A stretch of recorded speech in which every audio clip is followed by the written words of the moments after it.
ကြက်သားရုံတွေကတရေ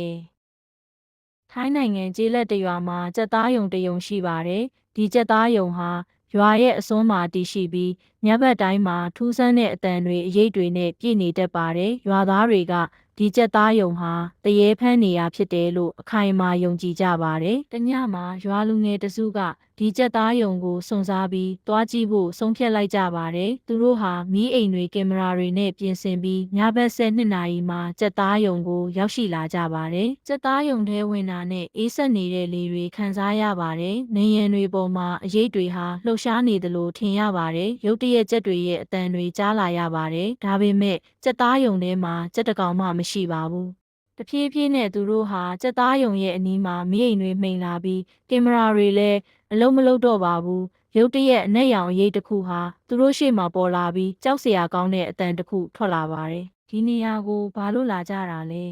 ဒီနေရာဟာငါနေရာရွာလူငယ်တွေဟာကြောက်လန့်ပြီးပြေးထွက်ကြပါတယ်နောက်နေ့မနက်မှာသူတို့ဟာကြက်သားရုံထဲမှာဘာမှမဖြစ်ခဲ့ဘူးလို့ပြောကြပေမဲ့သူတို့ရဲ့မျက်လုံးတွေထဲမှာကြောက်ရွံ့မှုတွေပြည့်နေပါတယ်